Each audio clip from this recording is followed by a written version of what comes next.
No conocemos la terquedad. Nuestro tema para los hermanos que se están conectando y que nos están visitando ahí por internet, qué bendición, pues nosotros tenemos los días martes exposiciones de la palabra de Dios de una manera temática, estamos tocando temas. Uno de los temas que estamos desarrollando en estas últimas semanas se llama la terquedad. Habíamos visto, para más o menos poder tener un concepto de lo que es la terquedad. La terquedad tiene como, o es derivado o es consecuente, y también tiene sinónimos como la obstinación, el testarudo, autosuficiencia, inflexible, testardo, porfiado, cabezota, rebelde y dar la espalda. En el latín habíamos dicho que esta palabra viene del latín tescum, que quiere decir difícil de labrar. Definición de esta palabra terquedad: cumplir con su propósito por encima de lo que Dios dice. Persona inflexible de no dar su brazo a torcer. Insistencia en seguir su propia voluntad. Eh, También hay otra definición que dice, el terco no quiere cambiar, dejar y abandonar eso en lo cual ya ha elaborado todo el resto de su vida. Entonces, la persona terca es que se mantiene en su sola posición, es alguien que casi es imposible poderlo sacar de lo que ya ha elaborado toda su vida. ¿Entiende? Entonces, eso es algo casi imposible. Solamente un nuevo nacimiento.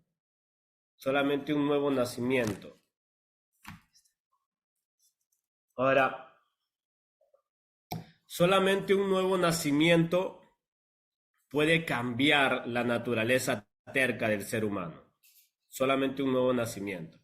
Si uno no nace de nuevo, no puede cambiar su naturaleza terca del ser humano. Entonces, la semana pasada habíamos visto algunos ejemplos de la terquedad y hemos tocado puntos muy específicos. También en su debido tiempo hemos tocado sobre la historia de Lid, un hombre muy terco que no quiso corregir a sus hijos de la manera que Dios estaba trazando. Él corregía a sus hijos, pero de la manera que él quería. Eso es la terquedad. Dios ya le había dicho cuál era la manera de cómo tenía que corregir a sus hijos, pero él no quiso. Él quiso hacerlo a su manera y pues las consecuencias se le vino encima. Entonces, tengamos en cuenta siempre que la terquedad o mantenernos en la posición que sea desafiante a lo que ya Dios ha establecido, tarde o temprano nos va a llegar las consecuencias. Entonces, hoy vamos a analizar una de las consecuencias, o se podría considerar la peor consecuencia que podría sucederle a una persona terca. Vamos a analizar unos textos de las Sagradas Escrituras. Le pido que me acompañe a Éxodo capítulo 20.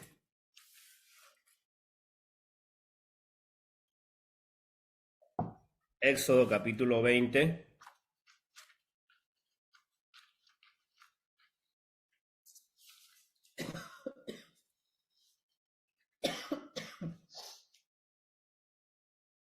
Éxodo capítulo 20, versículo 1 vamos a leer, ¿no? Versículo 1 al versículo 6. Tome atención, dice la palabra. Y habló Dios todas estas palabras diciendo, yo soy Jehová tu Dios, que te saqué de la tierra de Egipto, de casa de servidumbre. No tendrás dioses ajenos delante de mí.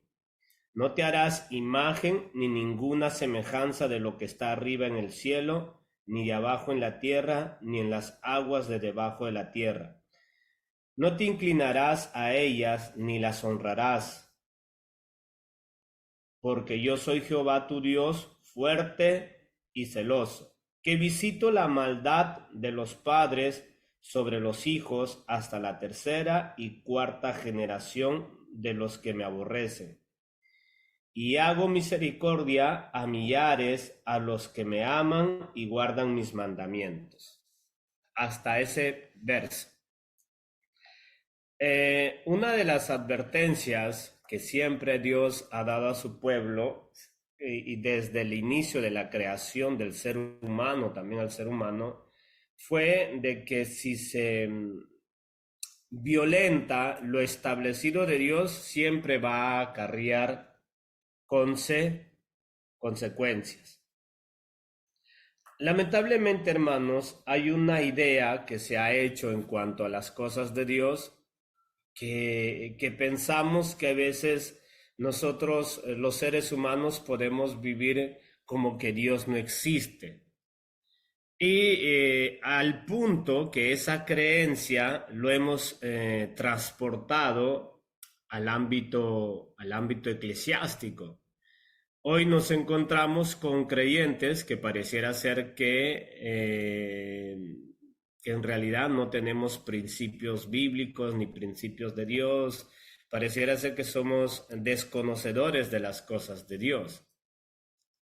Este aspecto de desafiar a Dios continuamente es algo que, por más que estemos dentro de una iglesia, se denota en estos últimos tiempos cada vez más elevado. Esto de vivir como uno quiere es cada vez más elevado, esta problemática. Ahora mire, algo que Dios ha determinado en sus sagradas escrituras es que en el verso 5 nos dice: no te inclinarás a ellas ni las honrarás, porque yo soy Jehová, tu Dios, fuerte, celoso, que visito la maldad de los padres sobre los hijos hasta la tercera y cuarta generación de los que me aborrecen. Acá hay una clara advertencia de parte de Dios, como le decía. Dios ha dado siempre advertencias, pero el ser humano siempre ha querido ir por encima de las cosas de Dios, pensando que las cosas de Dios es algo como que es aburrido, algo que no agrada, algo que da fastidio, y pensamos que pues es algo que es pasado de moda y que no es para nosotros.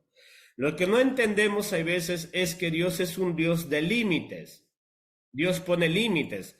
Y lo que estamos viendo en este Éxodo, en el capítulo 20, como título, a menos la Reina Valera le pone los 10 mandamientos. Esos mandamientos son ordenamientos, podríamos llamarlo de esta manera, son límites que Dios ha otorgado a las personas para que sepan conducirse correctamente. Son los límites. Es más o menos lo mismo que sucede en las autoestradas, o lo mismo que sucede en las carreteras. Para un chofer le ponen límites. Imagínense si un conductor no tuviera límites, hiciera estragos, aunque si ya muchos hacen lo que quieren. Ha visto que le ponen el límite, por ejemplo, mientras maneja, no esté al celular, ¿vio? Y quiero preguntarle, ¿qué sucede con la persona que está manejando cuando quiere ver una película o le suena el celular? O sea, si usted ve los límites, o las cosas que se lleva a limitar a la persona a cierto tipo de cosas, es un bien para ellos nada más.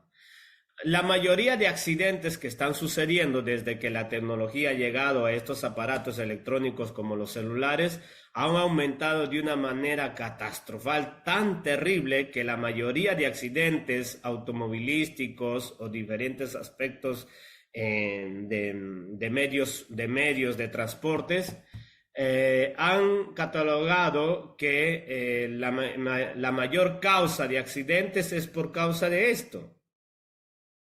Por causa del celular, desgraciadamente, por causa del celular. Ahora quiero preguntarle, ¿esos límites que el Estado, que el gobierno ha puesto, es un beneficio para el Estado o para la persona? ¿Verdad que para la persona?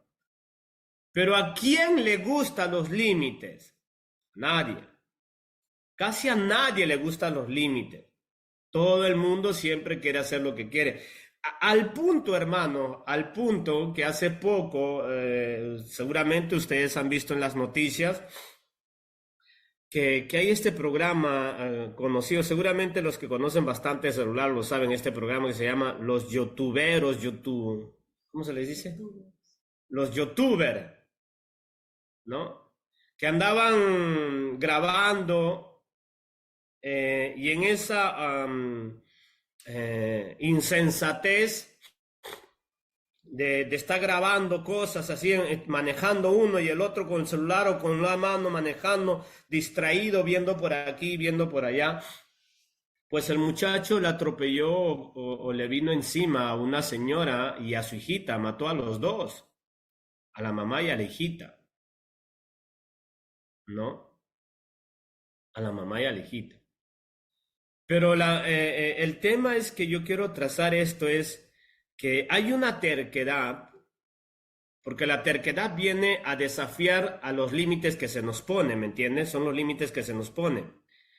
Hay una terquedad de hacer como se nos da la gana sin entender que desafiar los límites que se nos ponen, hermanos, nos va a llevar siempre a sufrir consecuencias. Nadie que desafía los límites que se nos ponen se nos va a premiar, a nadie. A nadie. Entonces Dios le está diciendo a su pueblo, tome mucha atención en este versículo 5, hermano. No te inclinarás a ellas ni las honrarás, porque yo soy Jehová tu Dios, fuerte, celoso. Eso es claro, mire. Le está diciendo, toma mucha atención a lo que te voy a decir y te voy a advertir. Lo mismo que se lo dijo a Adán y Eva. Cuidado con desobedecerme, porque los límites que te voy a poner son beneficios solamente para ti. Y Dios le va a decir a su pueblo, toma cuidado de quién soy yo me voy a presentar delante de ti, yo soy un Dios fuerte, ¿y qué? Y celoso. En otras palabras, es el mismo sentido de lo que usted siente por su esposa. Usted no compartiría o entregaría a otra persona a su esposa o a su esposo, ¿verdad? Nadie haría eso. Y lo que Dios está diciendo, yo no hago ese tipo de cosas. Le dice, yo soy un Dios celoso y ten cuidado. Le dice a su pueblo, tome mucha atención, pero con esto no vaya a llegar a pensar que es un Dios morboso, celoso, es un celo morboso, no. Como hay algunas personas, ¿verdad?, que controlan hasta la ropa interior de su hombre, ¿verdad? Que le controlan, que es increíble, es increíble. Hay mujeres que tienen una morbosidad, una mente tan sucia. Yo creo que es lo que dicen algunas personas, el que las piensa, las usa. ¿Me entiende? Hay un dicho muy famoso de una filósofa salvadoreña. El que la piensa, las usa, dice. Es una señora muy anciana que todos la conocemos. El que la piensa, las usa, dice, ¿no? Y yo personalmente creo eso. Si alguien tiene un celo morboso es porque tiene problemas, sinceramente, de hacer cosas que no están bien o de tener una mente sucia, ¿no? Pero esto no es el celo que Dios está demostrando, sino que Dios va a poner límites a un pueblo que Él lo ha hecho suyo. Y como su pueblo, Él quiere lo mejor para su pueblo. Y una de las cosas que son más abominables ante los ojos de Dios y causa muchas consecuencias trágicas a las personas es la idolatría.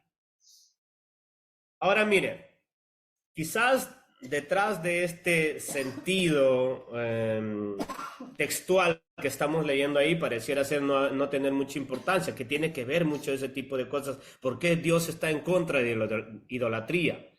Pues la idolatría, hermanos, en cuanto a lo que es en una manera literal lo que estamos viendo acá, es un acto de sacrificios, de un mover espiritual tan demoníaco y donde Satanás es adorado y es considerado y es exaltado hay desastres de una manera terrificante. Nada más vaya a ver este país del Haití o algunos países del África que son considerados países o continentes de mayor práctica demoníaca, de mayor práctica de brujería o satanería.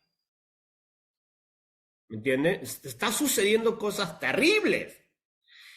Cuando Dios le prohíbe esto a su pueblo, le dice, ten cuidado de meterte en estas prácticas demoníacas, porque yo no quiero que Satanás entre a ustedes, a su pueblo, a sus generaciones, que los van a hacer añicos, porque Satanás, según Juan 10:10 nos dice que él vino a robar, a matar y a destruir. ¿Entiende? Él vino a matar y a robar y a destruir. Entonces, cuando Dios le da estos límites a este pueblo, Él le dice, no te vas a honrar, no los vas a honrar, no los vas a adorar, no te vas a hacer ninguna imagen, ninguna, o sea, no te vas a meter en este tipo de práctica, porque son demoníacas y te van a traer consecuencias terribles. Porque el diablo, hermano, donde se mete, trae consecuencias terribles solamente. Pero acá hay una advertencia en el verso 5 y mire lo que le dice, no te inclinarás a ellas ni las honrarás porque yo soy Jehová tu Dios fuerte y celoso, que visito la maldad de los padres sobre los hijos hasta la tercera y cuarta generación de los que me aborrecen. Mire, Entonces le está diciendo, toma mucha atención con lo que vas a hacer. Porque lo que se te va a venir, las consecuencias, ¿qué le dice? Pueden ser ¿qué? Generacionales. Consecuencias generacionales. Ahora, tenemos que explicar ese texto, porque ese texto ha sido tomado, violentado terriblemente, donde hay una postura teológica, que no tiene nada en realidad de teología, pero hay una postura teológica que dicen que ese texto está enseñando de que los pecados de los padres pueden ser transmitidos a la vida espiritualmente por medio de espíritus a la vida de los hijos. O sea que si un padre es mujeriego, el hijo va a tener ese espíritu de ser mujeriego. O dicen algunos que lo que ahí está diciendo es que si un padre es alcohólico, entonces su hijo también va a tener ese espíritu de ser alcohólico. Y ellos lo llaman, hay una doctrina, seguramente usted lo ha escuchado, que se llama maldición generacional. En realidad, la maldición generacional existe, pero no explicada de la manera como la explican ellos, porque no existe una transfusión de espíritus de las maldades de los padres hacia los hijos, no existe una transfusión.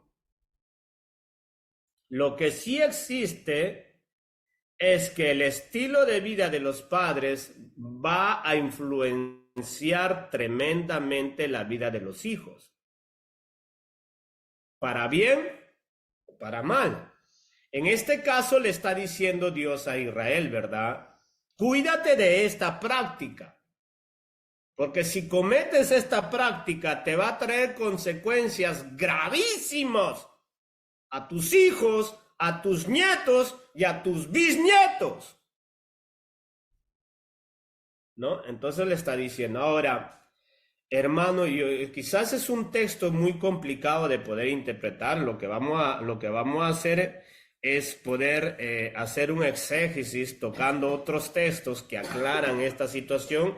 Entonces, hermano, si mi papá ha pecado, entonces Dios me va a castigar a mí, que yo soy el hijo. ¿Eso está diciendo el texto? Eso no está diciendo el texto, pero se interpreta de esta manera. Hay muchos predicadores que lo interpretan de esta manera, pero el texto no está diciendo eso.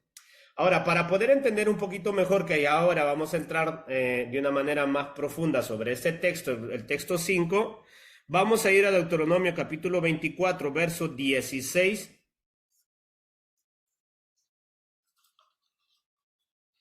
que está más adelantito solamente, Deuteronomio, capítulo 24, verso 16.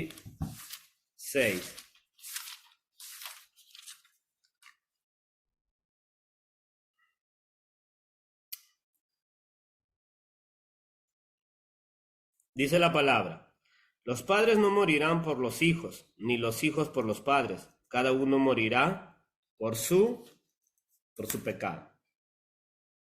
Entonces, ahí ya Dios está aclarando la situación de lo que es Éxodo 20, verso 5, donde Dios está diciendo que lo que no está enseñando Dios es una consecuencia de maldición si el padre ha pecado y el hijo va a tener que pagar esa consecuencia. No, no, no.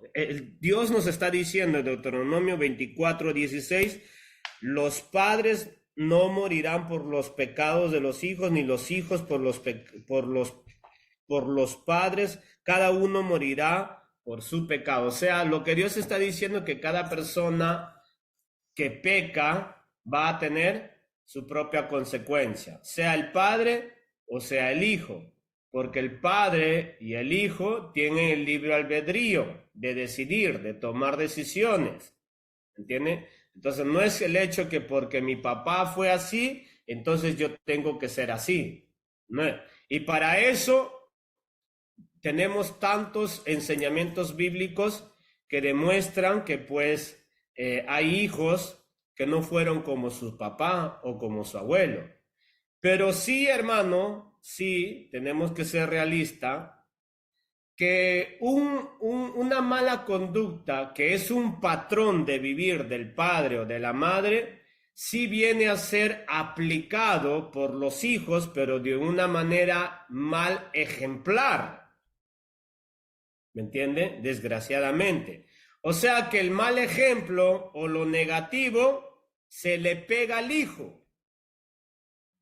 Se le pega al hijo. Eso sí tenemos que ser claro que ya vamos a entrar a ese punto. Pero lo que sí no nos está diciendo el verso que leímos en el primer verso, es que las consecuencias de sus pecados lo voy a tener que llevar yo. No, no está diciendo eso.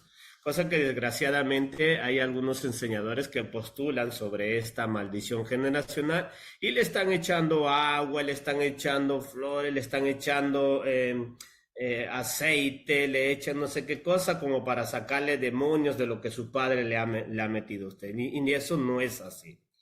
Vamos a ver uno de los textos más profundos sobre este tema, Ezequiel capítulo 18. Este tema ya lo habíamos, al menos estos versos lo habíamos tocado en otro tema que habíamos hecho hace mucho tiempo. Ezequiel capítulo 18, versículo 19 dice: y si dijereis, ¿por qué el hijo no llevará el pecado de su padre? Porque el hijo hizo según el derecho y la justicia, guardó todos mis estatutos y los cumplió, de cierto vivirá. ¿Veo? Verso 19 dice.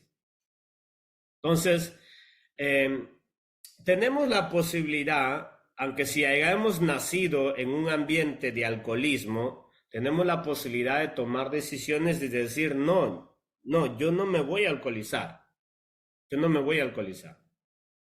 Hay algunos casos en algunas personas que sí llegan a utilizar el sentido común. Hay jóvenes que yo he conocido que dicen, pues no, yo no voy a ser como mi papá, o yo no voy a ser como mi mamá. ¿Entiende? Entonces usan el sentido común y dicen ellos pues que yo no me voy a alcoholizar como mi papá, o yo no voy a ser una mujer como mi mamá, ¿verdad? Entonces Dios nos está diciendo, pues voy a volver a leer el verso 19, y si dijeres, ¿por qué el hijo no llevará el pecado de su padre?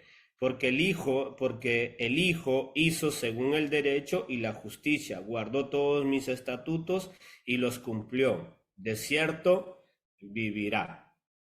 ¿Yo?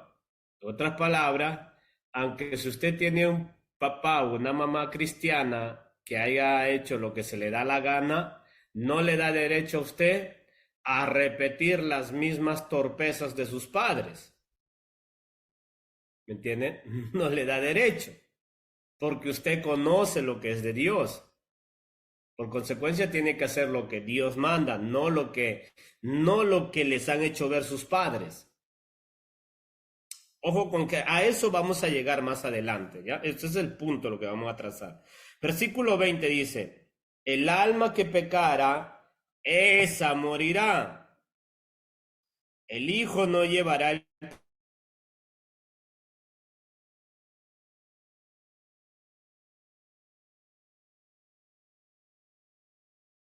¿Me entiende? Entonces, no es que por fuerza el patrón de vida de tus padres tienes que manejarlo. No es por... Usted puede tomar una decisión y decir, no, no, Dios ayúdame, yo no voy a llevar el mal ejemplo de mis padres. Yo quiero ser diferente, quiero honrarte, quiero agradarte, quiero servirte. No es que va a decir, ay, es que mi papá me hizo, mi mamá me hizo, es que a mí me abusaron, es que a mí me votaron, que a mí me odiaron, es que a mí no me quisieron, por eso yo soy así. No, no, no. No, ojo con eso, porque desgraciadamente hay muchos cristianos que se justifican su mal proceder o su conducta horrorosa diciendo que pues han pasado cosas que es imposible de sanarse, ¿verdad?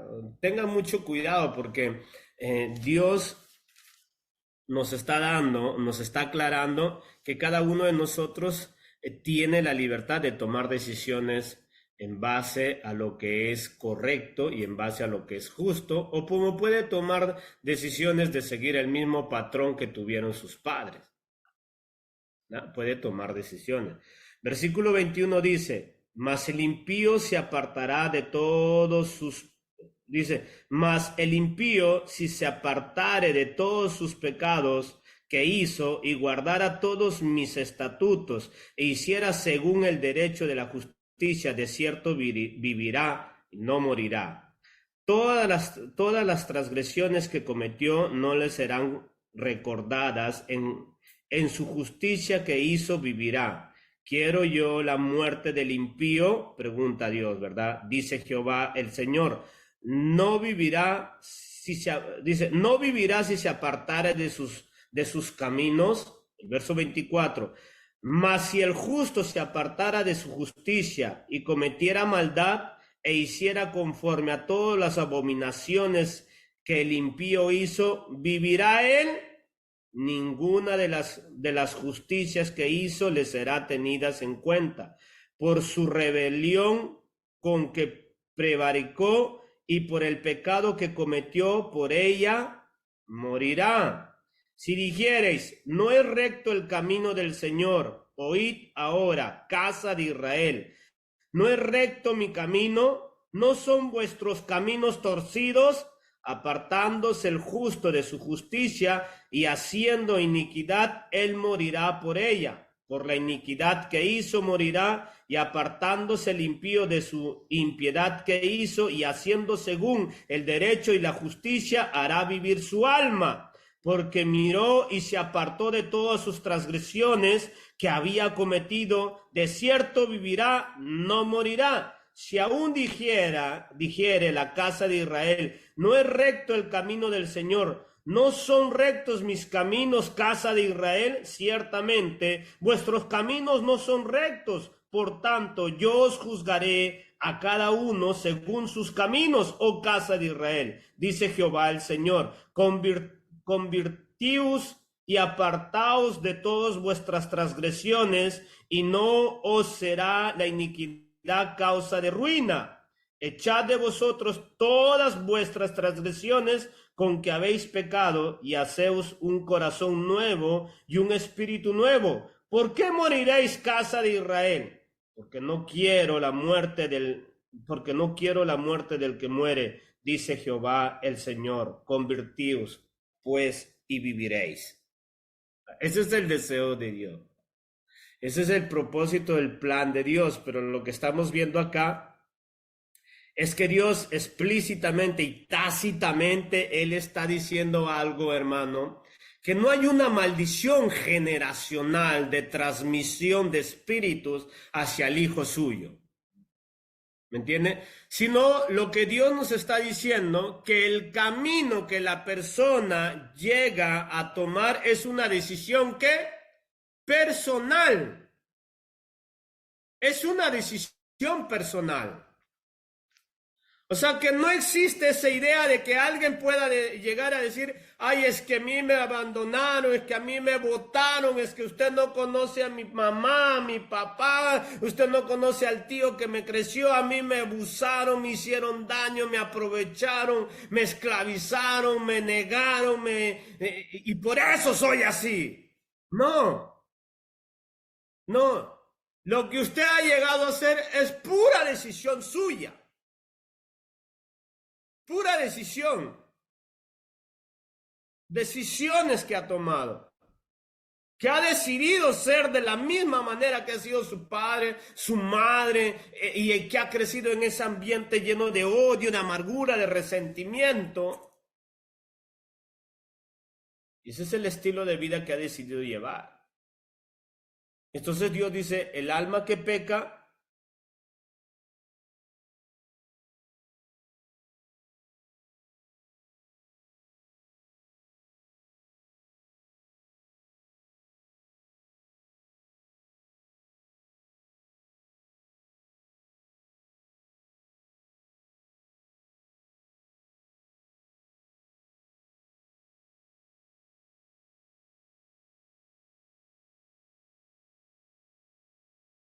o tu madre fue un mal ejemplo, quien te haya crecido fue un mal ejemplo, le va a dar cuentas a Dios.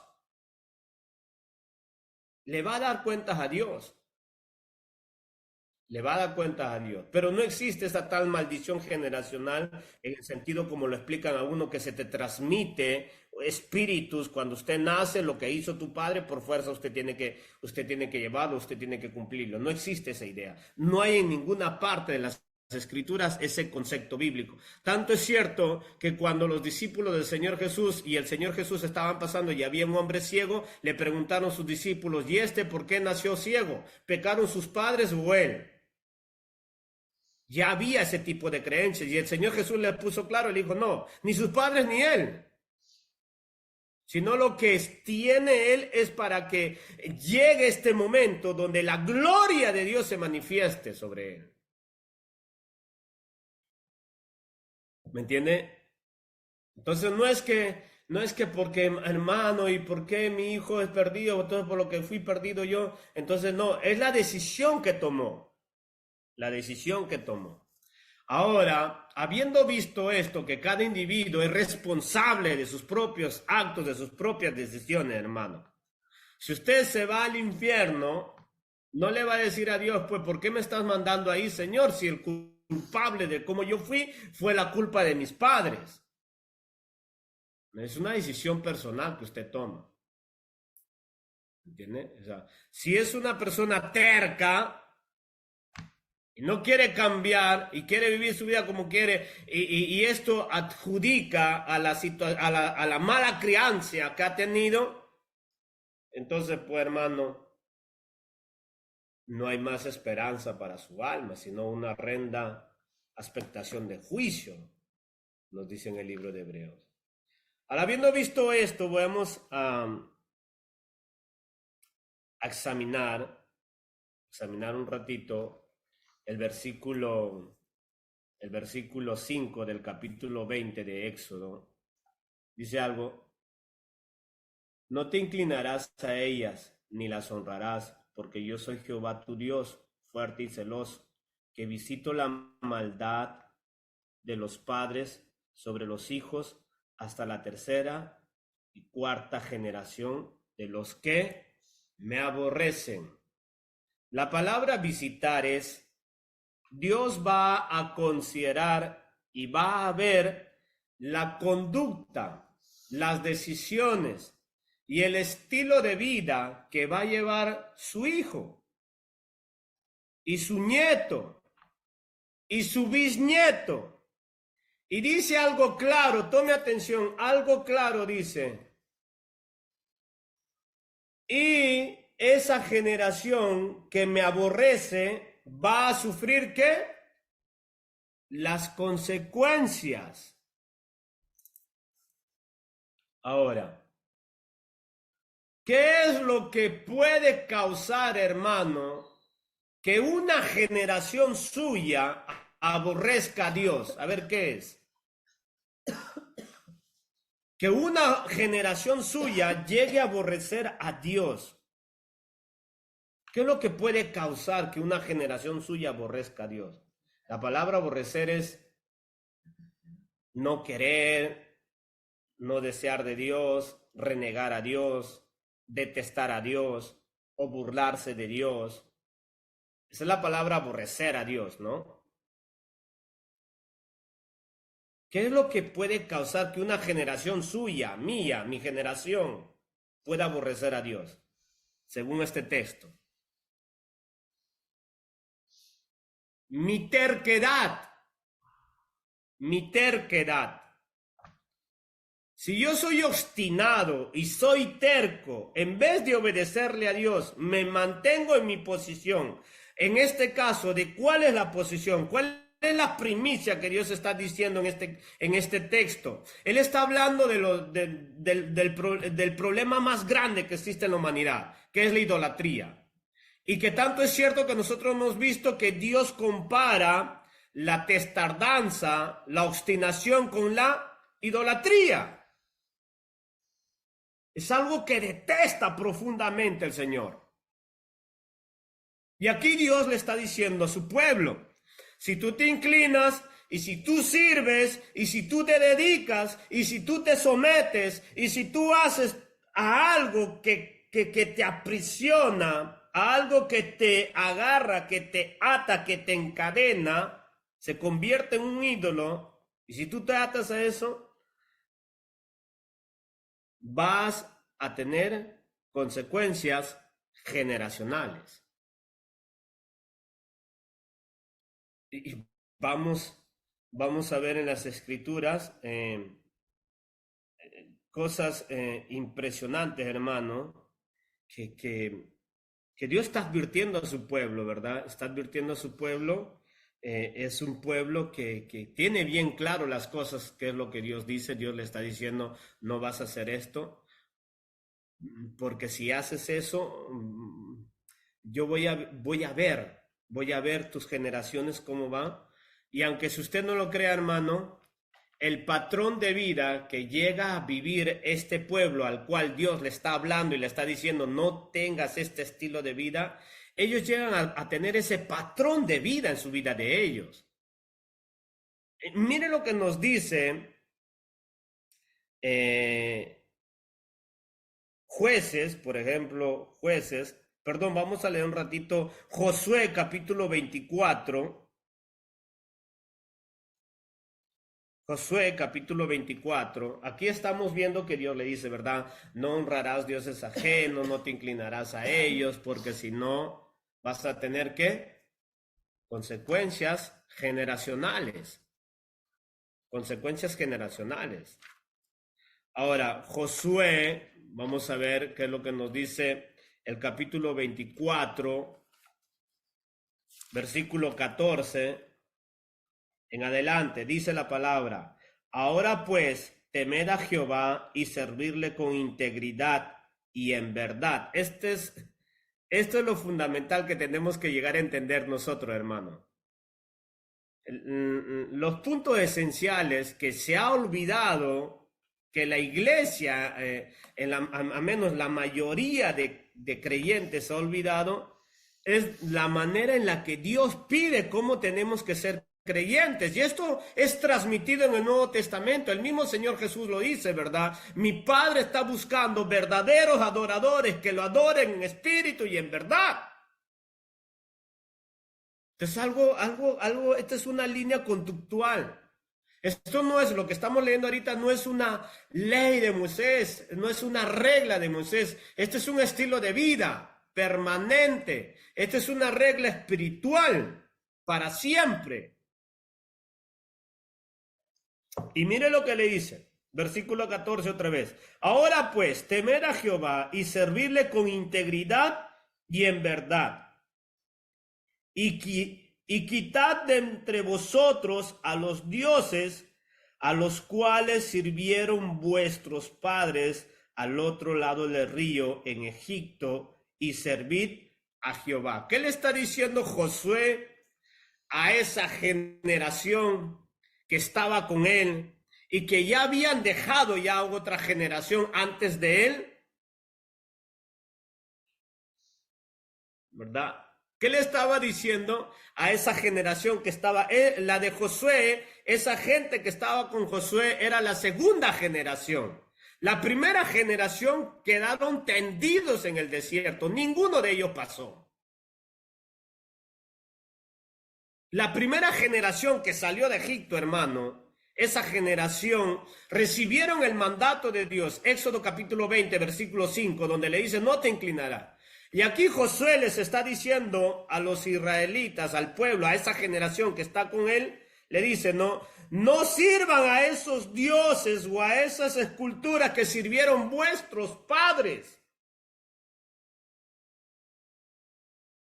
Ahora pregunta, ¿obedecieron esa primera generación a la palabra de Dios? No. Esta generación que está con Josué, ¿está obedeciendo a Dios? No. ¿Cuál es el patrón de vida que están llevando ellos? La idolatría. La idolatría, hermano. Aunque si usted no lo crea, la idolatría es la peor horrorosidad del cual no se puede despegar la mayoría de gente, la mayoría de creyentes. Quizás usted dice, no, yo no tengo ídolos de cuadros o de estatuas o de papel. No, no estamos hablando ese sentido. La idolatría del día de hoy, o Pablo lo diría en algunos escritos suyos, como en los Colosenses, también en Éfeso o en Filipenses, Pablo dice que la avaricia es idolatría también. Y que en realidad es un contexto bastante amplio. La idolatría es todo aquello que maneja tu vida, que te somete a vivir como dice ese ídolo que no te deja hacer la voluntad de Dios. Ese es un ídolo. Y que desgraciadamente, hermanos, ese ídolo se convierte en un patrón de vida en la vida de muchos padres, y en las cuales van a ser el estilo de vida de ¿quién? De su generación. Téngalo por seguro. A menos que se levante en su generación un Urías, ¿verdad? Ay, bueno, fuera. Pero usted va a ver que las generaciones consecutivas, las generaciones que vienen después de ese pueblo que salió de Egipto, son generaciones que se manejan este patrón de vida, que es la idolatría. El pecado que nunca sacaron de su corazón fue eso. Y sus padres recibieron. Ahora vamos a volver a leer ese verso, hermano. Mira, el verso 14 dice, ahora pues temed a Jehová y servirle con integridad y en verdad, y quitar de entre vosotros los dioses, los cuales sirvieron vuestros padres. O sea, Josué les está diciendo, déjense de tonterías, no sigan haciendo las mismas cosas aberrantes que hicieron sus padres. No tengan el mismo estilo de vida que tuvieron sus padres. No sigan lo mismo que hicieron sus padres. No tomen las mismas decisiones que tuvieron sus padres, hermano, porque nosotros los creyentes tenemos que estar conscientes el estilo de vida que nos lleva a vivir la palabra de Dios. Y si alguno de nosotros se permite vivir diversamente a lo que está establecido en la palabra de Dios, usted está llevando un patrón de vida, recuérdelo bien, es un patrón de vida. que se puede convertir en una maldición generacional.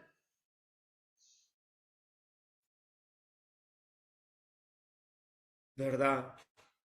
Usted va a decir, hermano, pero no es pecado que yo falte un domingo a la iglesia o de vez en cuando y me hago mis paseitas y me compre esto y me sale para allá. Claro que no es pecado. Eso no, téngalo claro, hermano, eso no es pecado. Pero tiene que saber usted que sus generaciones van a ver el cristianismo de esa manera.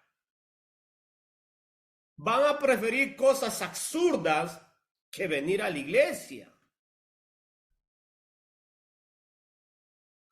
El estilo de vida que usted va a manejar es el estilo de vida que va a manejar sus generaciones. Como usted mira el cristianismo, así lo van a ver sus generaciones. Se convierte en un patrón de vida. ¿Verdad? Si usted es un creyente que está ahí escuchando la predicación y mientras su esposa está cocinando y el otro está comiendo, tranquilo, que ese patrón de vida lo van a hacer sus hijos. Ese patrón de vida lo van a ver de esa manera. Y quizás un día usted va a querer corregir, le va a decir, no, no hay en eso. Hay que escuchar. Y te van a decir, pero si tú lo has hecho.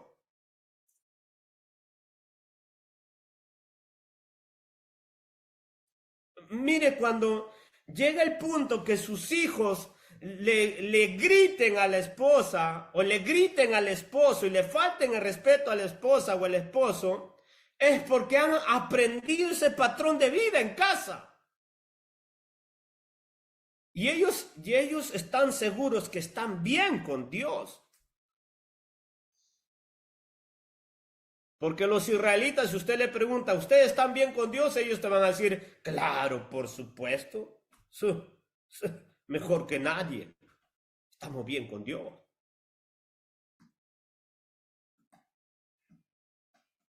Entonces, como yo le decía, la peor desgracia, la peor desgracia de una persona obstinada, testaruda, cabezadura, terca, es que sus generaciones sean tercos de la misma manera y en las mismas cosas o en peores cosas que fueron ellos, sus padres.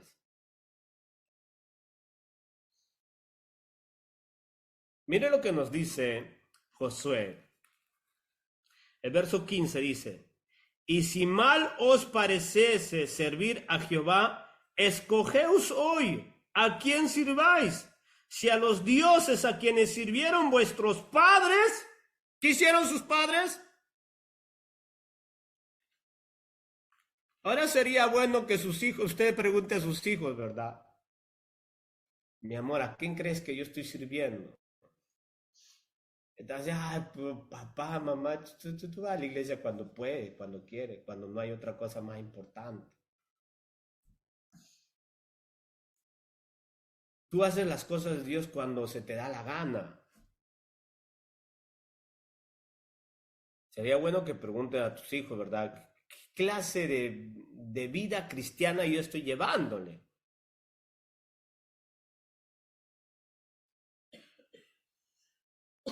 Eso es lo que tenemos que nosotros considerar, porque mira el desafío que le dice Josué a su pueblo, hermano. Esta es ya la segunda generación, tome atención, esta es la segunda generación, ¿eh? No se olvide. Y si mal os pareciese servir a Jehová, escogeos hoy a quien sirváis, ¿verdad? Porque tu generación va a sentir las cosas de Dios como.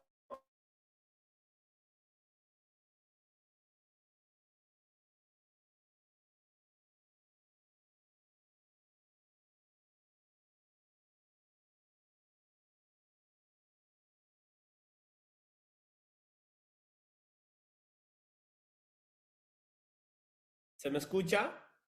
Y ahora sí, pastor. Ahora sí, hermanito. Gracias, qué bendición. Yo digo, qué atentos están, se quedaron paralizados. No, ahora, tomemos atención. Entonces, mira, lo voy a volver a leer el verso 15, dice, y si mal os pareciere o parece servir a Jehová, escoge hoy a quién servís. Si a los dioses a quienes sirvieron vuestros padres cuando estuvieron al otro lado del río, o a los dioses de los amorreos en cuya tierra habitáis, pero yo y mi casa serviremos a Jehová. Lo que le está diciendo José a ellos es bastante profundo, que no es el tema que vamos a tocar, ¿verdad? Pero este tema, este punto casi va a ser tocado en nuestro estudio de los domingos. Pero aquí hay una definición absoluta de lo que quiere este hombre. José siempre ha demostrado y él ha dicho, a mí las cosas de Dios es lo más importante. Ahora, ojo, entendamos esto, hermanos. Josué, la vida espiritual, si vamos a llamarlo, la vida cristiana, él nunca lo ha visto de una manera de que como yo no soy el líder, como yo no soy Moisés, entonces no. Él siempre ha estado con deseo siempre de agradar a Dios, de servir a Dios. Siempre. Eso era su postura de vida, siempre.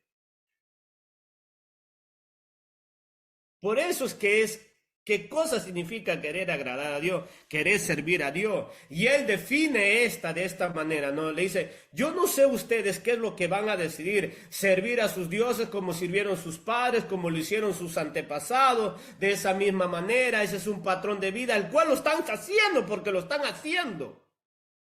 O servir al Dios Todopoderoso. Pero le dicen, pero si lo van a servir, sírvenlo con integridad, con rectitud.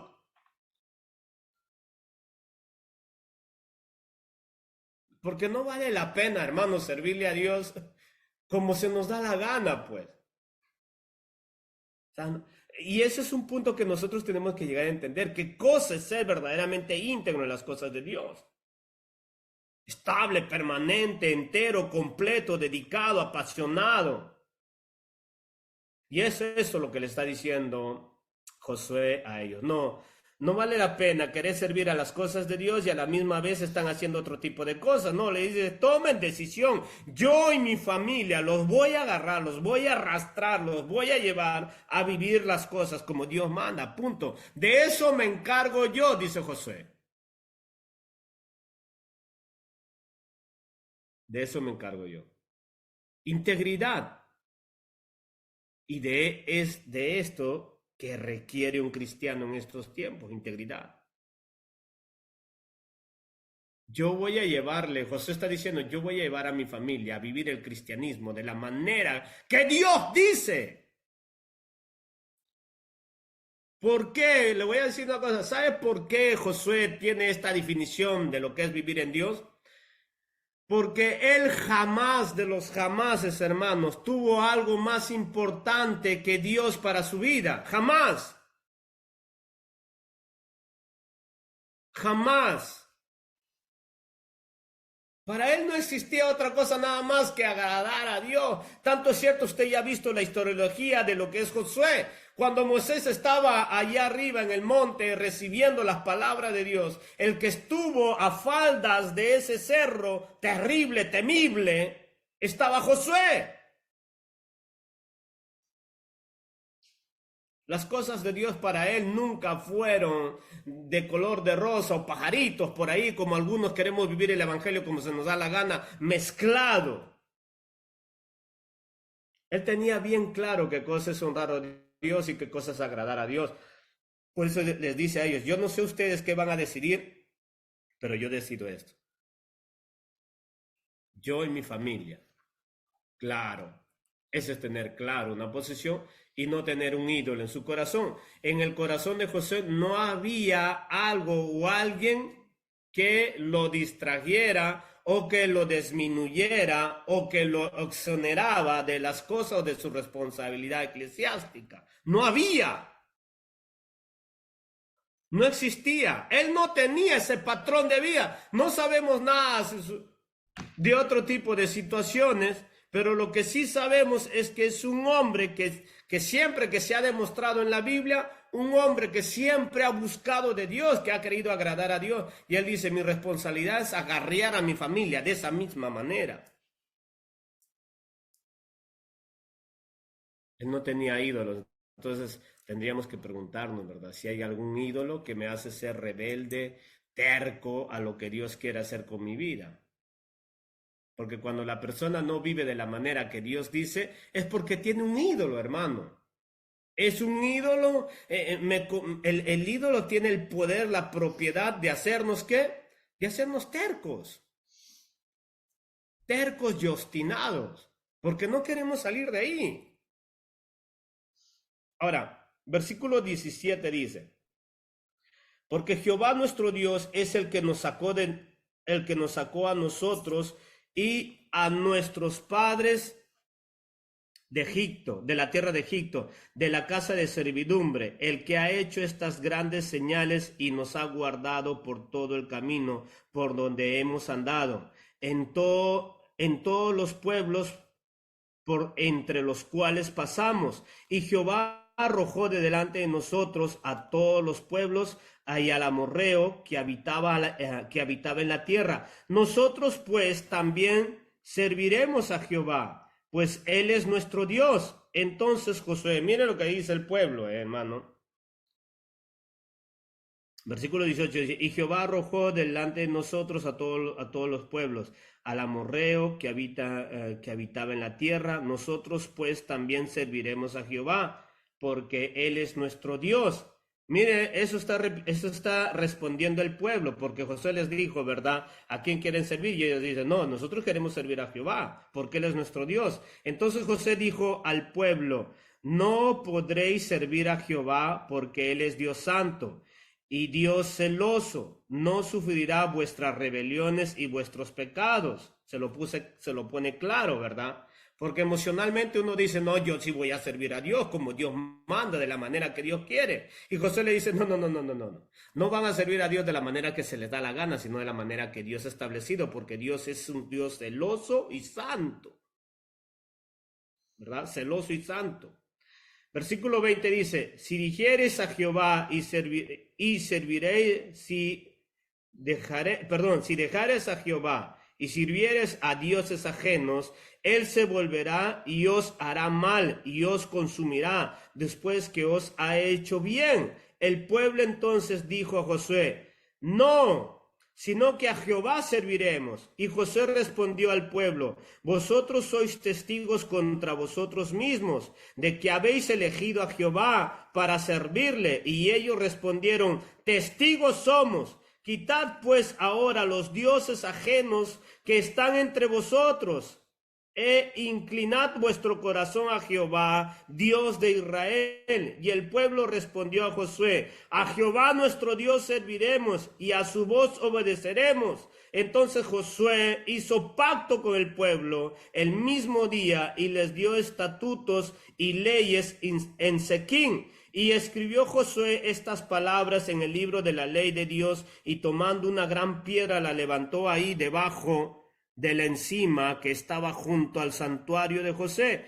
Y dijo Josué a todo el pueblo, he aquí, esta piedra nos servirá de testigo, porque ella ha oído todas las palabras que Jehová nos ha hablado. Será pues testigo contra vosotros, para que no mintáis contra vuestro Dios. Y envió Josué al pueblo, cada uno a su posición, ¿verdad? ¡Qué bonito! Esta historia hasta ahí es precioso. Pero hay un particular en ellos. Josué está insistiendo que quiten los ídolos, porque el punto de Josué son los ídolos. Pero ellos están afirmando su lealtad a Dios, pero sin entender el punto de Josué.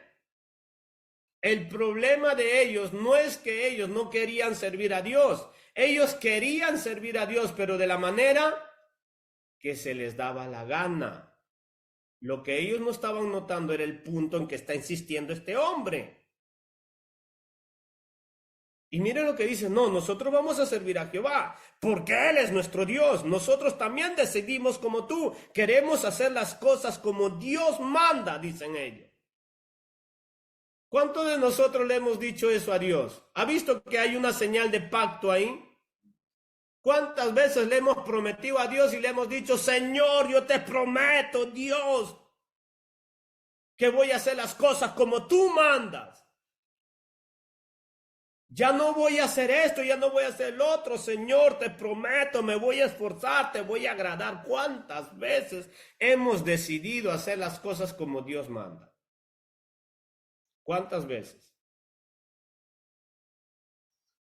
Y mire lo peculiar acá, lo interesante acá, es que el pueblo está insistiendo, nosotros vamos a servir a Dios, nosotros vamos a hacer las cosas que Dios manda. Ellos no están interesados en acceder a lo que Josué les está ordenando hacer. Entonces ellos tienen una disposición, pero a la manera que se les da la gana, y es por eso que en el libro de Jueces, en el capítulo 2, mire lo que nos dice, Jueces, capítulo 2, del versículo 7, está más adelante solamente de Josué. Y no es extraño que pase esto, lo que vamos a leer a continuación. Miren, Josué, Jueces, capítulo 2, versículo 7 al 10, nos dice, y el pueblo había servido a Jehová todo el tiempo de Josué y todo el tiempo de los ancianos que sobrevivieron a Josué, los cuales habían visto todas las grandes obras de Jehová que él había hecho por Israel. Pero murió Josué, hijo de Nun, siervo de Jehová, siendo de 110 años, lo sepultaron en su heredad en Tigmat-Será, en el monte de Efraín, al norte del monte de Geas. Y toda aquella generación también fue reunida a sus padres, y se levantó después de ellos otra generación que no conoció a Jehová ni la obra que él había hecho por Israel. ¿Qué sucedió, hermanos, en esta tercera generación? ¿Qué sucedió? ¿Qué sucedió en esta tercera generación? Que el recuento de los jueces dice de esta manera, en el versículo 10, muerta esa segunda generación, se levantó una generación que ¿qué? Que no conocía a Dios. ¿Qué sucedió? O sea, si acá nos está relatando que era un pueblo que servía a Dios mientras estaba Josué, pero si estaban haciendo las cosas como Josué había dicho, ¿por qué se levanta una generación que no conoce a Dios?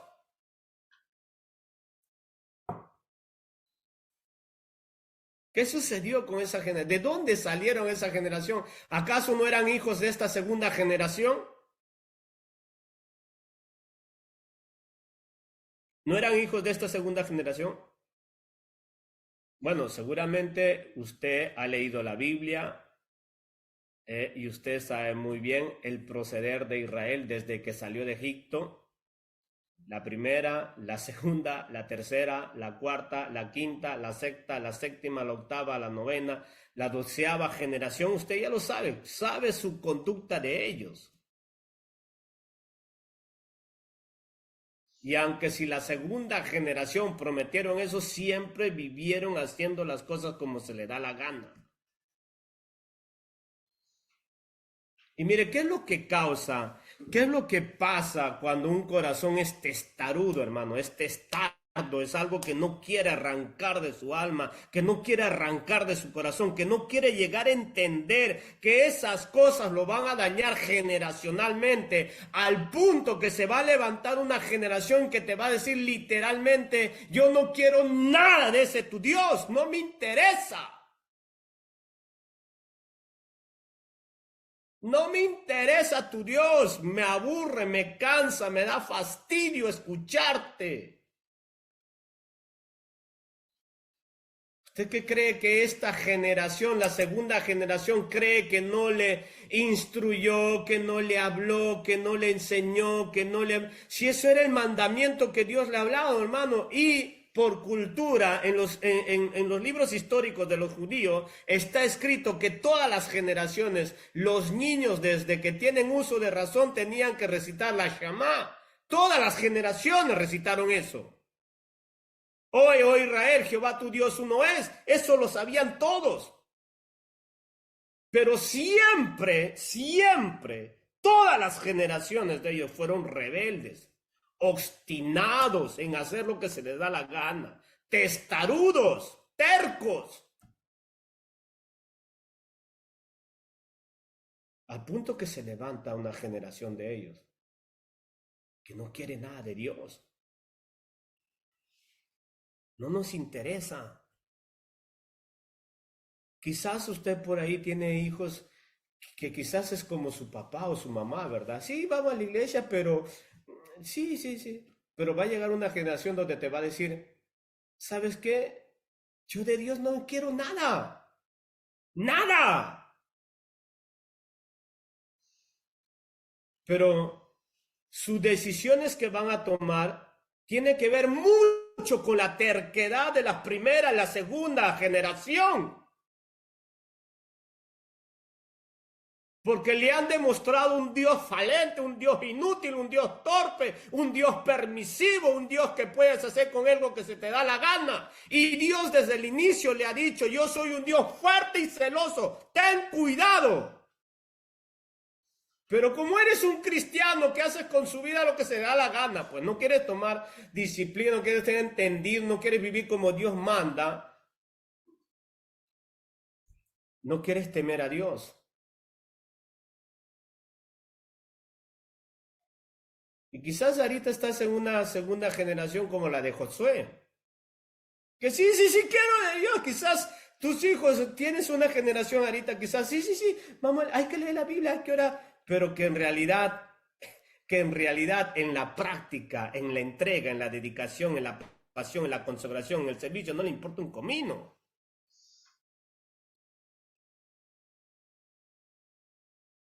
Y que va a llegar un momento donde va a haber una generación donde explícitamente va a decir, a mí esas cosas me aburren, no me interesa, no es para mí.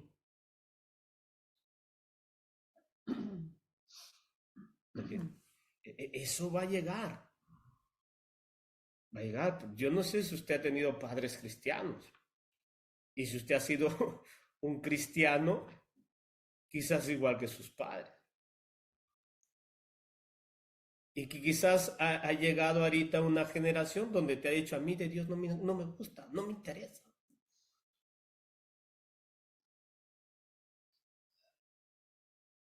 Lo peor que le puede pasar a un cristiano terco es que destruyas la identidad de un verdadero Dios.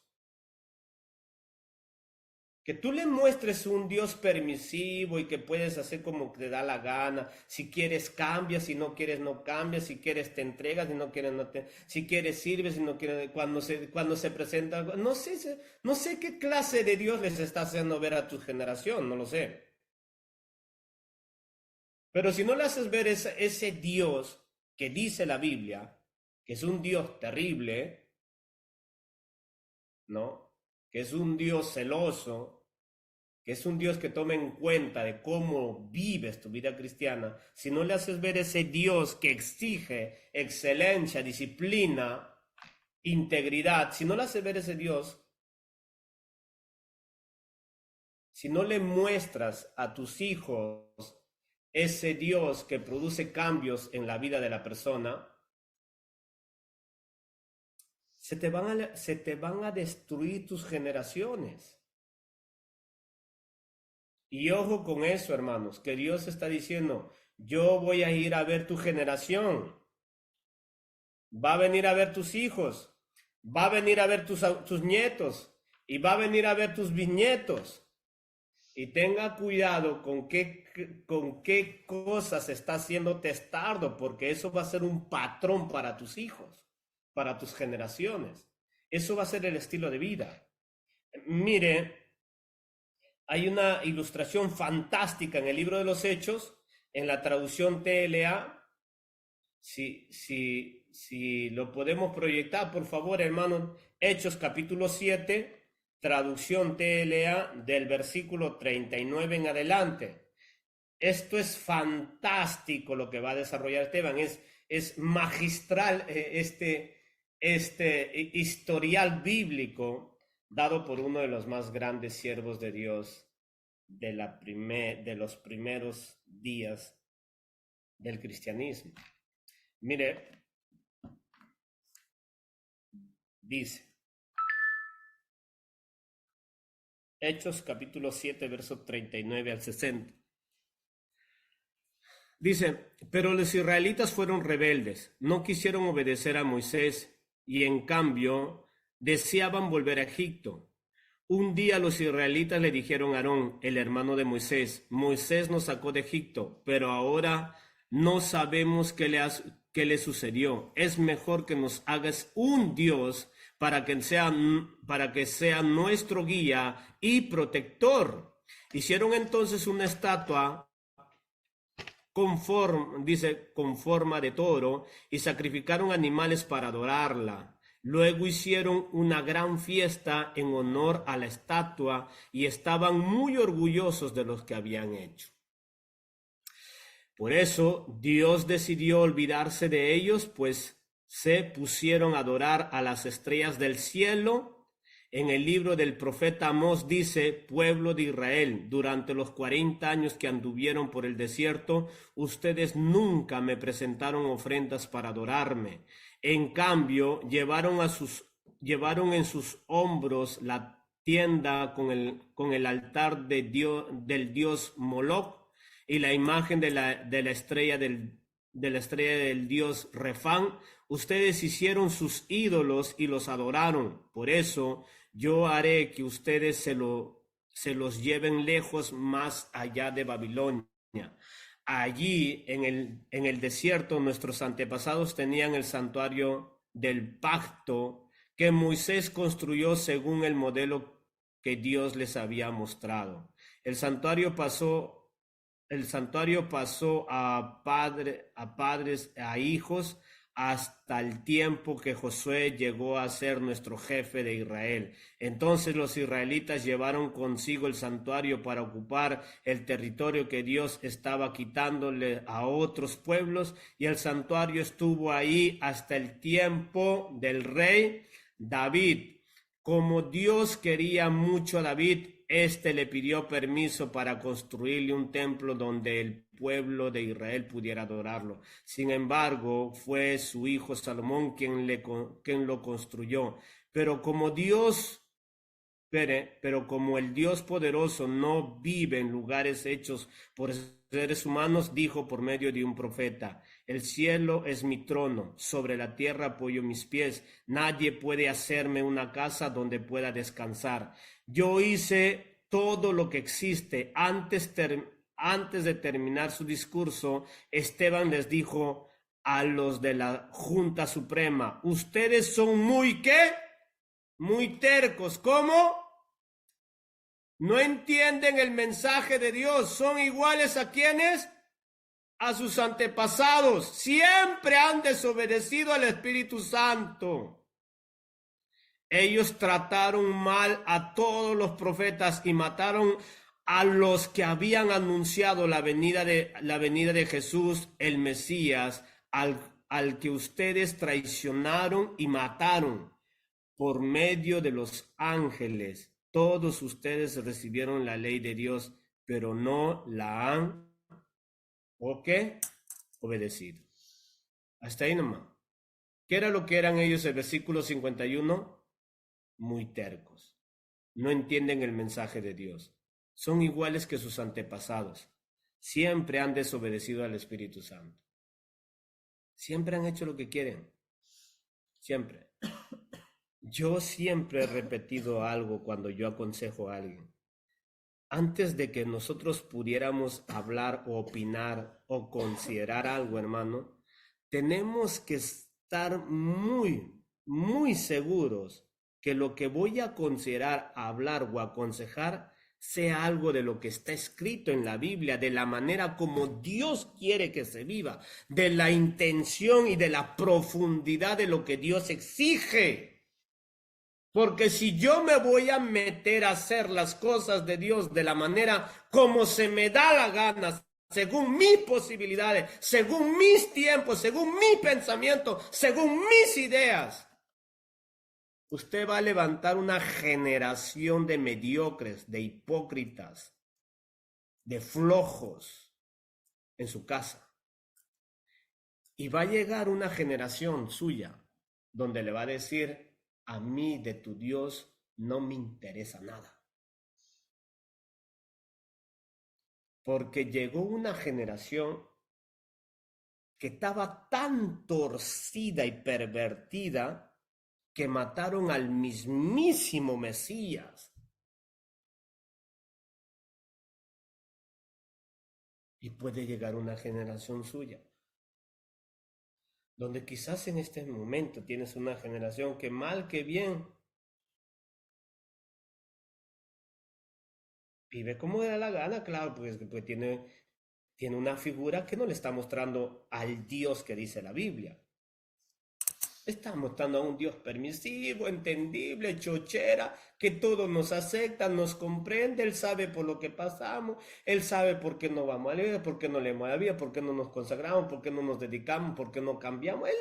Él sabe, al tiempo de Dios vamos a cambiar. O sea, yo no sé si usted es esta primera generación que está formando una desgracia de segunda generación y que va a tener sus consecuencias siempre terribles en la tercera generación y llegar a una cuarta generación literalmente detestable.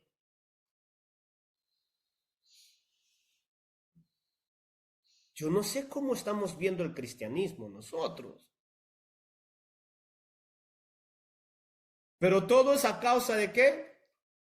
A causa de la terquedad, hermano. Hay una terquedad que queremos porfiar que la vida cristiana sea mi cómodo. ¡Qué terquedad! ¿Por qué no leemos las escrituras? ¿Por qué no escudriñamos este santo libro? ¿Qué nos cuesta estar ahí ameno, meternos 10, 20, un mes, encerrarnos, leer la Biblia día y noche para verificar si eso es verdad o no lo que dice ahí? ¿Por qué cambió radicalmente todos los aspectos de su manera de ver las cosas de Dios? Josías, por ejemplo, ¿por qué hizo esa gran reforma? Porque encontró las escrituras, se puso a escudriñar las escrituras y llevó una reforma a toda esa asquerosidad de hipocresía que llevaba el pueblo de Dios. Quiero leerles cronológicamente de cómo Dios los llama a los israelitas. Éxodo 32:9, mire lo que dice.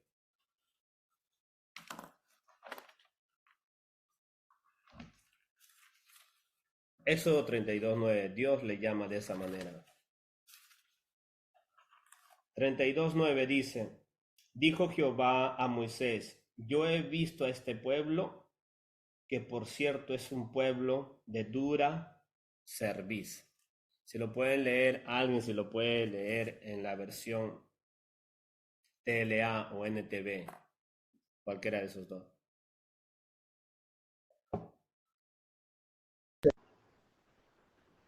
Entonces Dios le dijo a Moisés: baja ya de la montaña, porque el pueblo que sacaste de Egipto se está portando muy mal, que pronto se han olvidado de obedecerme, han fabricado un toro de oro y lo están adorando, le han ofrecido sacrificios y dicen que ese toro soy yo y que los sacó de Egipto.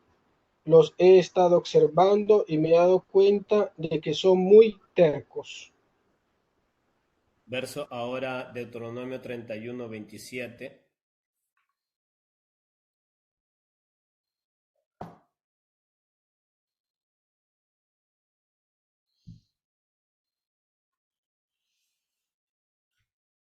siempre en esa versión. Pues los conozco muy bien, yo sé que ustedes son tercos y rebeldes. Si ahora que estoy con ustedes desobedecen a Dios, ¿qué no harán cuando ya me haya muerto? ¿No?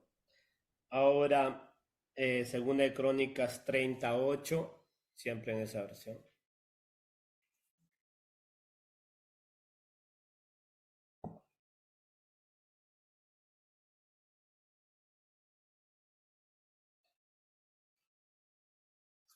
¿Estamos ahí?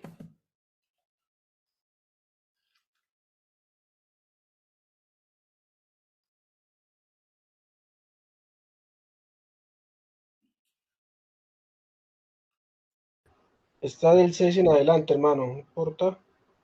Sí, En la sí. tela, porque dice, los mensajeros fueron entonces por todo el territorio llevando el siguiente mensaje escrito de parte del rey y de los jefes más importantes. Israelitas, solo ustedes han quedado con vida después del ataque de los reyes de Asiria. Dejen de comportarse como con la misma maldad de sus antepasados. Ya es tiempo de que vuelvan a obedecer a Dios, vuelvan a hacer un pacto con el Dios de Abraham, de Isaac y de Jacob, y vengan al templo que él mismo eligió para vivir allí por siempre, y adórenlo. Si lo hacen, Dios dejará de estar enojado con ustedes y volverá a aceptarlos. No sean tercos como sus antepasados, que por ser infieles a Dios fueron castigados con la derrota ante sus enemigos. Ustedes saben que digo la verdad. Ok, ahora Nehemías 9:16.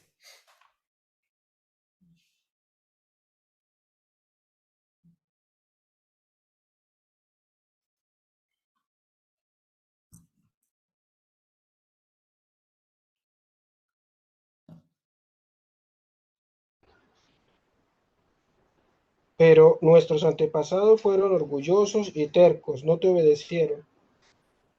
Ok, Salmo 78:8.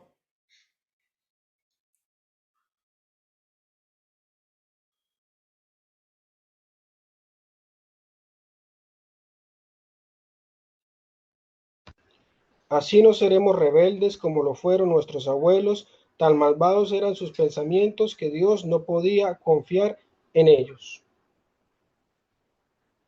Y ahora que estábamos leyendo Hechos 7:51, el verso que acabamos.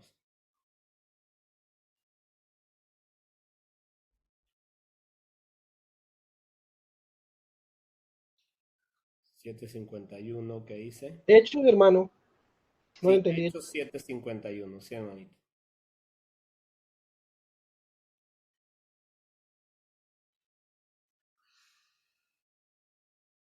El texto que acabamos de leer. Antes de terminar su discurso, Esteban les dijo a los de la Junta Suprema, ustedes son muy tercos, no entienden el mensaje que dio de Dios. Son igual que sus antepasados, siempre han desobedecido al Espíritu Santo. Ok. Entonces nosotros hemos visto cronológicamente algo en los cuales ellos han destacado siempre. ¿Qué cosa era? La terquedad. De generación en generación, generación en generación, generación en generación. Ahora sí podemos entender el capítulo 20, el verso 5 de Éxodo, cuando le dice Dios, ¿no? Yo voy a venir a ver la conducta de tus hijos y de tus hijos. Y el alma que peca, esa va a morir. ¿Tuvieron consecuencia o no tuvieron consecuencia? El patrón de vida que llevaron ellos. Ahora, ¿por qué en estos tiempos, o ya de hace mucho tiempo, hay generaciones de cristianos que quieren vivir un cristianismo que por supuesto no se dan cuenta que es la transmisión, no en el sentido espiritual, más ejemplar, que están demostrando un cristianismo tan absurdo, tan sin sentido en sus hijos y de sus hijos? Y una vida tan apática, sin sentido, que van a llegar a tener una generación donde literalmente van a detestar a Dios. Pero aunque si toman decisiones sus mismas generaciones, pero siempre hay un patrón de terquedad. Y lo más terrible, hermano, que el mismo Señor ha decidido que la generación o el alma o la persona o el hijo o el nieto o el bisnieto que peca va a tener sus consecuencias. Entonces, todos nosotros nos esforzamos y nos sacrificamos para que llevarle un bienestar a nuestros hijos. Pero si no le llevamos, si no nos sacrificamos y si no nos esforzamos por dedicarles a enseñar o no nos esforzamos por enseñarles el verdadero cristianismo, ese cristianismo que es radical, no superficial, entonces estamos condenándolo solamente a llevar el mismo patrón de vida, de idolatría que maneja lamentablemente el cristiano en estos tiempos. Ya no hay una dependencia y una dedicación a Dios. Hoy lo hemos suplantado por cosas superficiales en este mundo, que lo que no llegamos a entender es que lo único que va a acarrear esa idolatría que hemos demarcado en nuestros corazones, consecuencias generacionales. Lamentablemente, hermanos, es verdad que hay algunas cosas que pues en cuanto a su naturaleza no se considera pecado, pero se convierte en un patrón de vida de tus generaciones. Si tú quieres que tu generación se dedique a Dios de la manera que Dios quiere, tienes que comenzar por quitar tus ídolos. Si no comienzas a quitar tus ídolos, y pueden ser tus ídolos tu esposo, tu esposa, tu trabajo, tu celular, tu computadora, no sé qué cosa es tu ídolo, yo no lo sé, pero si ese ídolo te está quitando la manera de vivir de la manera que Dios ha establecido en su palabra, te va a causar problemas generacionales terribles, terribles, y no nos conviene vivir de esa manera. La terquedad es terrible. Constantemente hemos visto que Dios acusa a ese pueblo terquedad. Primera generación terco, segunda generación terco, tercera generación terco, cuarta generación terco, quinta generación. ¿Y en qué eran tercos? En algo repetitivo casi. El mismo patrón de vida, hermanos. El mismo patrón de vida se convierte en tus generaciones. Así que no le asombre si algún día su hijo o su hija le dice, no, mira, mamá, papá, he decidido, hoy día me tiene que entender porque tengo que hacer esto que es más importante. No se asombre. No se asombre cuando llega el momento en que va a orar o buscar de Dios solamente cuando puede, cuando no hay otra cosa más importante. No se asombre. No se pretenda ni le exige algo de lo que usted no ha podido vivir. No lo exija. Estudia la Biblia, ¿verdad? Y usted ha sido una generación decrépita propia, sin sentido. Sin sentido. Tenemos que tener mucho cuidado en ese estilo de vida, porque vamos a sufrir las consecuencias. La terquedad es lo más terrible que puede suceder a sus generaciones. Quiere una generación que al menos tenga una noción de poder creer en un Dios soberano, un Dios justo, en un Dios que no es un tonto y que nos deja vivir como se nos gana. Muéstrele al Dios de la Biblia, no le muestre un Dios tonto, permisivo y que nos deja hacer como se nos da la gana. No. Muéstrele al Dios de la Biblia, hermano. Es un Dios amoroso, es un Dios tierno, es un Dios justo, es un Dios perfecto, es un Dios que quiere bendecir nuestras vidas, pero de la manera que Él ha trazado en su palabra. Porque si usted le muestra a ese Dios, que desgraciadamente es un Dios amigo, es mi amigo, me deja hacer lo que se me da la gana, entonces va a tener consecuencias generacionales. Y Dios le va a pedir cuenta. Dios le va a pedir cuenta y va a castigar sus generaciones. Porque Dios no va a dejar por alto las malas decisiones que puedan tomar sus generaciones. Así que Dios nos ayude en esto. Yo le decía que la peor consecuencia que pueda suceder a la terquedad de un ser humano es desafiarle a Dios y llevar un patrón de vida equivocado para nuestra generación. Que Dios nos ayude, vamos a orar y vamos a pedirle al Señor que nos bendiga y nos dé entendimiento de lo que quiere decir sus escrituras. Precioso y amado Dios, nosotros queremos agradecerle, Señor,